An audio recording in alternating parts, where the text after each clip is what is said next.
Glenn, tonight, Obama's fuzzy budget math exposed. Plus, union thugs coming out with their own day of rage. How's that going to work out? We've got a lot to cover. Let's go.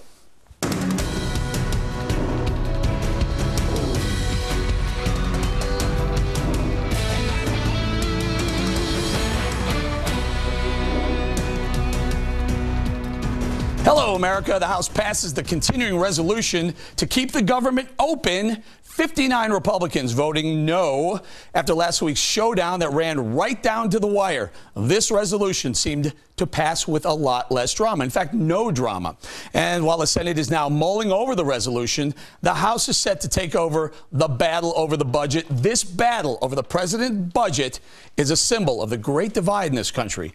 Do we keep spending, or is it time to start slashing our way to fiscal sanity?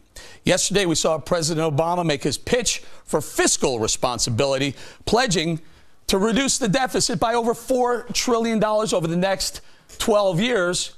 Was it a slam dunk or just another brick shot, as Senator Orrin Hatch called it? Well, let's ask his right-hand man, the president's right-hand man, Vice President Joe Biden.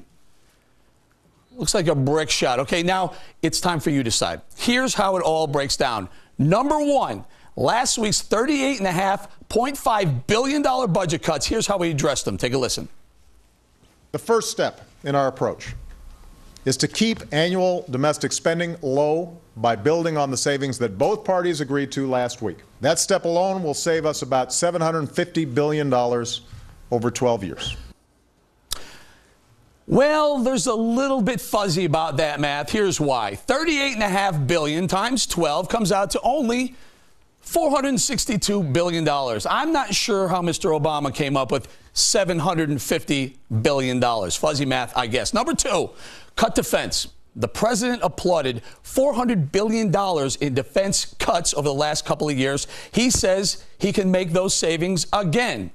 Do I need to remind you about Libya, Iraq, Afghanistan, Al-Qaeda, the Taliban, shoe bombers, underpants bombers, mailbox bombers? Cut spending now? Are you sure? Number three, Obamacare.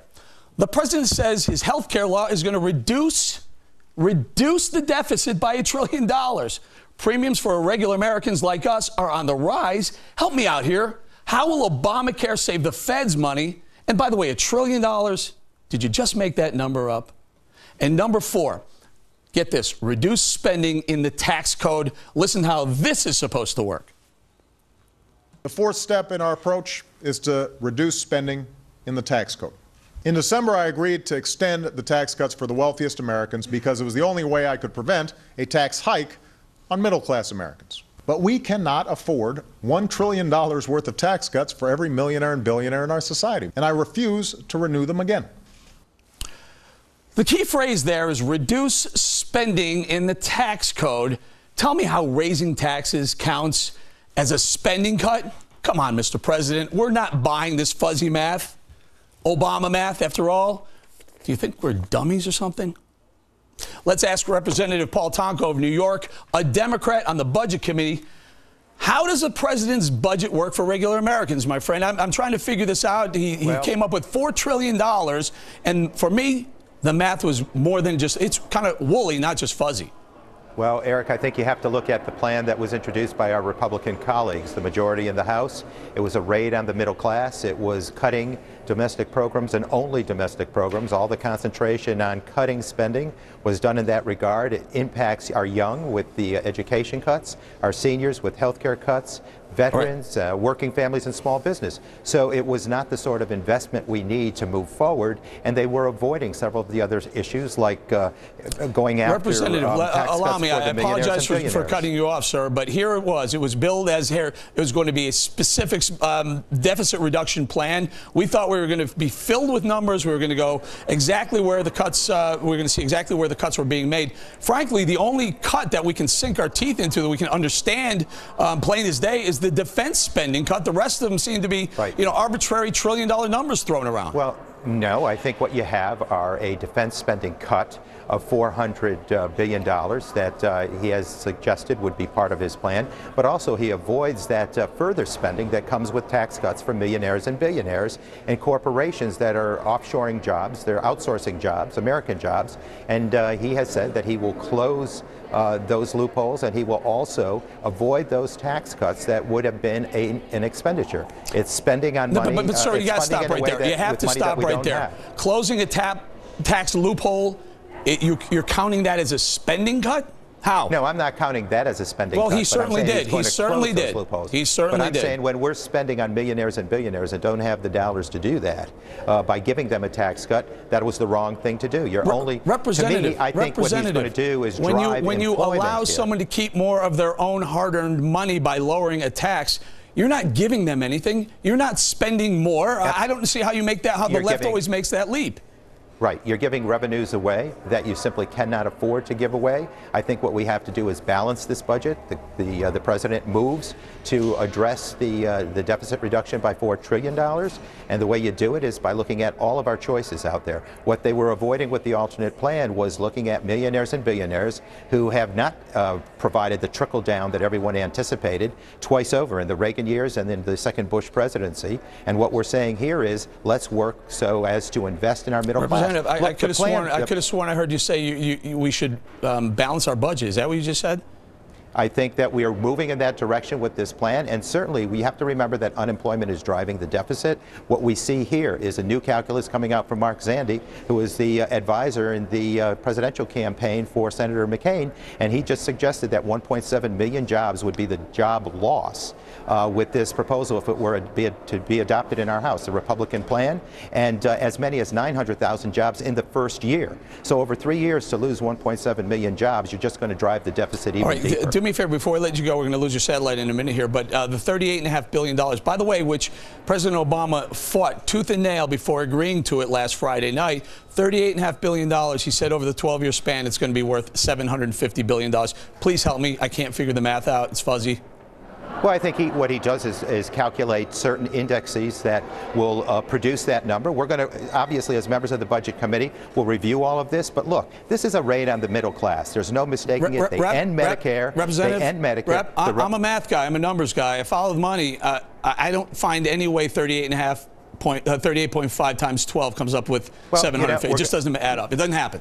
Right, Eric, I'll tell you, we will review every one of the numbers, but let me tell you that I cannot stand for a program that ends Medicare and requires our senior citizens of every vintage, of every decade here, to spend out of pocket. We're going to give them $8,000 toward an insurance coverage that's going to cost probably $20,000. That is a raid on the middle class. We end Medicare with this proposal. We reduce Medicaid at a time when you're going to impact the middle class. Last quick question. And, I'm sorry. I think it's too much pain invested in one area of the population of this country. Sir, how do we come up with $1 trillion in savings, deficit reduction out of Obamacare? I'm not sure how that works, where that number came from. Well, obviously, there is a huge impact on small business and the profitability that can come, the competitiveness that is enhanced for them if you reduce their health care costs, enables us to grow the economy. There are jobs associated with the health care reform. I got to tell you, sir, work. I got to tell you, these assumptions, these are very, very aggressive assumptions, and frankly, we were looking for something a little bit more concrete. We're going to say thank you very much to Representative Paul Tomka. I think we'll review all the numbers, and we'll show where the savings are. Fantastic. Thank you for joining us, sir. My pleasure, Eric. All right, you heard the president outline his fiscal plan for bringing down our nation's debt. He explained how he plans to reduce spending in the tax code. Take a listen. They want to give people like me a $200,000 tax cut that's paid for by asking 33 seniors each to pay $6,000 more in health costs. That's not right. And it's not going to happen as long as I'm president. All right, one of the key phrases used yesterday was reduce spending in the tax code. Someone's got to tell me how raising taxes counts as a spending cut. I can't figure it out. We heard Paul Tomka from New York trying to tell us, don't worry, that's how it works in Washington. And then he went so far as to tell us the $1 trillion that they accounted for savings in Obamacare is going to come from upside to businesses going forward, not having to spend money on health care. Some very, very aggressive assumptions being made on the president's part, and frankly, on the liberals in Washington's part as well. The other one was $400 billion in spending cuts to defense. Again, a very, very costly time, maybe a scary time to be cutting defense spending. And then the fourth one, the one that we all can't figure out, is how $38.5 billion times 12 becomes a $750 billion savings to the deficit. The number comes to 462. Maybe the president will tell us exactly how that's going to happen. All right, let's see what we have here. We have the debt clock. We have the debt ticking away, $295 trillion, and spinning continues, keeps going. Meanwhile, the lawmakers in Washington are spinning their wheels too. Joining us now is Republican Congressman Steve King of Iowa. Republican Congressman, my concern here, sir, is $38.5 billion. We're looking for trillions and trillions of dollars in cuts. We come up with $38.5 billion. Please, is that enough, sir? Yeah, that's not enough. We needed to draw a bright line, and we needed to stand on it. And I think the dividing factor here was who had the most willingness to face a government shutdown. I think that all along it was part of the strategy of Harry Reid and Barack Obama to push it towards a shutdown. I think enough things got put on the table that they wanted, enough taking off the table that we wanted, that they just couldn't come up with a good enough excuse to do what they already planned to do. So I think that's the biggest reason why we are where we are. The $38.5 billion, if that's what it really ends up being in real numbers, and not a lot of policy that we could have leveraged into this CR. Representative, the American people out there are going, look, last Friday night we got down to 11:04 p.m., literally just a matter of hours before the government was going to shut down. The administration came out and said, don't worry, it's all clear. We're trying to figure out, why is it all clear now? Why is $38.5 billion going to solve our $14.5 trillion deficit problem? Well, it doesn't. And in fact, there's a pretty strong argument that our deficit increased during the period of time that we debated this greater than the amount of money we were able to cut. So even in the period of time of the calendar of the debate, I think we lost ground on the deficit. I think we've got to be a lot more bold, and we've got to be able to bring a budget that will get us to a balance in some time that we can actually hold accounting for. I had an individual yesterday who spoke at a breakfast I host who said, I have a 30-year-old son, and I don't know how I tell him that he can work his entire working life and be prepared for retirement before we get the budget to actually balance. What a depressing thing to think if you're starting your working career, or maybe the professional level of your working career, and know that you never get to see a balanced budget before you retire. Then how did the Republicans let this thing pass at $38.5 billion, and how did it kind of sweep through the House this afternoon, and maybe probably going to sweep through the Senate in a matter of minutes? How does that happen? The American people are saying, no. $38.5 billion is not enough money. We need literally hundreds of billions, if not trillions of dollars of real cuts, not these fuzzy math cuts that Obama pretends will happen over the next 12 years. Well, I would have liked to have seen the $100 billion. I think that would have been a solid marker to put down in the time frame that we had. I would have accepted the $61 billion, but I also drew that bright line that said no funding for Obamacare. That's a $2.6 trillion outlay in the first full 10 years that it'll be implemented. And we should have stood on that as the biggest component that we needed to do battle with the president. But you didn't. Well, I did, but our Right. conference didn't. That's right, correct. right. But listen, I'm still calling your feet to the fire as well. You didn't, and you know we're trying to, Terry, you're trying to attach it to upcoming legislation, but you didn't. It's still there. It's still there.